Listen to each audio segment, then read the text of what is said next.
Hi, I'm Michelle and I have Lyme disease. I'm shooting a YouTube today to share with you my story in hopes that it'll help you as you try to find out more about this often controversial and misdiagnosed disease. Keep in mind, I'm a high school licensed teacher. I'm not a doctor. I am not an angry patient. I am not going to give medical advice or tell you a treatment plan you should go on. You need to take full responsibility for your health care.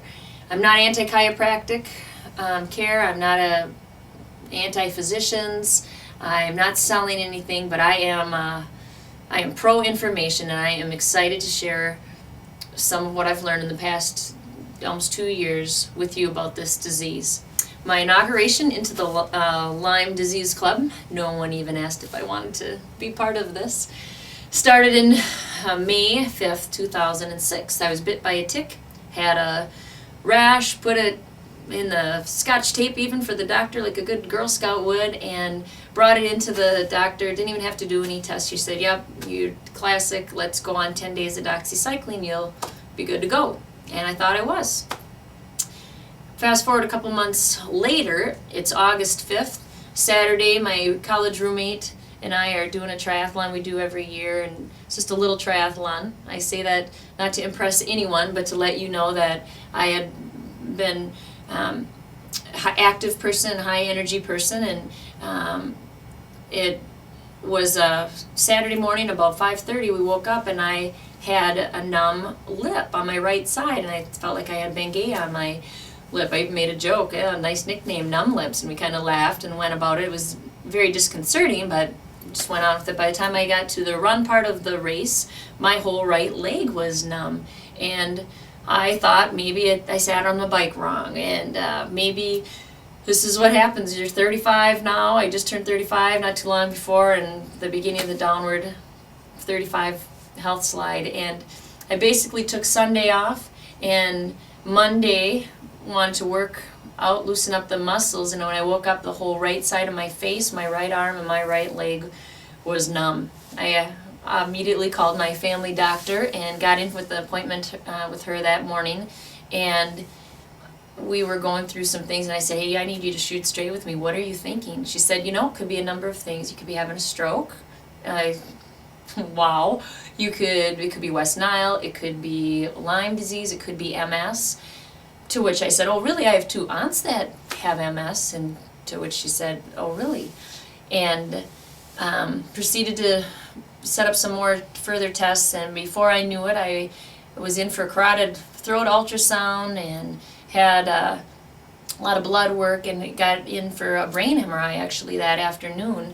And went home, did my own research, and got a call the next day, and she said, Michelle, I have your results. Your ultrasound is fine, your arteries look great, your blood work's great, Lyme ELISA test is negative, but you have 3 lesions on your brain, and one is in the classic corpus callosum spot for MS. I'm sorry, Michelle, it looks like MS.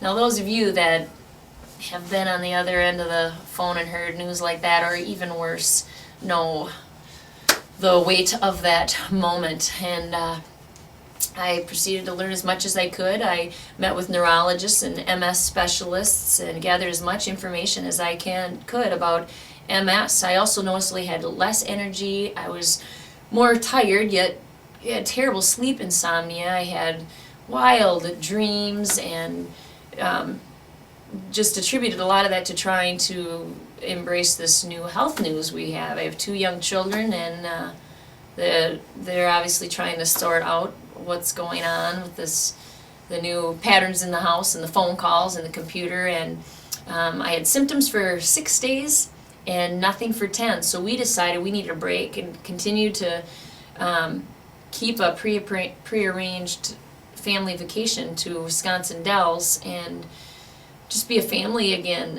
And got there on a Sunday night, woke up Monday morning at about 4:35 in the morning. I literally felt a crawling sensation across to the left side of my face, and I woke my husband up and said, it's coming back. And I proceeded to have I've never had vertigo before that, and I proceeded to have terrible vertigo. Couldn't see out of my left eye. Everything was blurry and spinning. Every time I moved, I threw up. I was drenched with sweat, and finally at 3 o'clock that afternoon, we went into the Reedsburg Regional Medical Facility in Wisconsin Dells, where I stayed for 5 days. Had more brain MRIs and tests. We still didn't know what was wrong, but had shared with the doctor that they were thinking it was MS. I needed to have a second clinical episode, however, for a technical MS diagnosis, and talked to him a little bit about Lyme disease because I had heard about this, and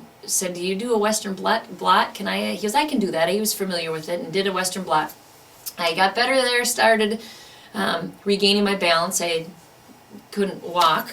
I had veered to the right, and got my vision back after those 5 days, and was released to go home. Spent some days with my parents, and but recovered, although never back to the same energy levels or activity levels or running again at all, and was just really fatigued and sluggish. And I got the results from the doctor in the Dells a couple days later, and he had said negative for Lyme. My Western blot was negative for Lyme, but positive for band 23, which rung a bell with me a little bit, in that I had read that that's specifically for this spirochete borrelia bacteria, but that didn't make sense to me.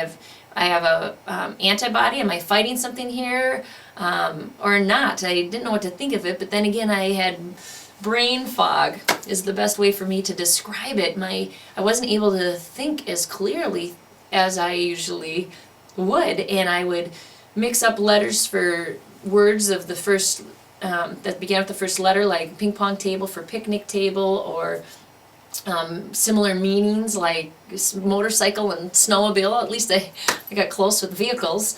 And my husband even once, I know it was frustrating for them, he even said, "Would you please try to finish a sentence?" It was a very frustrating mental state. And I really was wondering what is going on. Now I need to share that my faith in the Lord is the most important thing to me. I am the chaplain for the Minnesota Lynx, and all that summer, June and July, the chapels I had been preparing for my athletes were ended up being all for me. And so I went into this health battle strong on the inside and stable. Even though my legs were cramping, I had terrible leg cramps, and I was veering to the right, I was solid and grounded on the inside, and I'm very thankful for that, and I attribute a lot of that to the incredible prayer support I got during that time.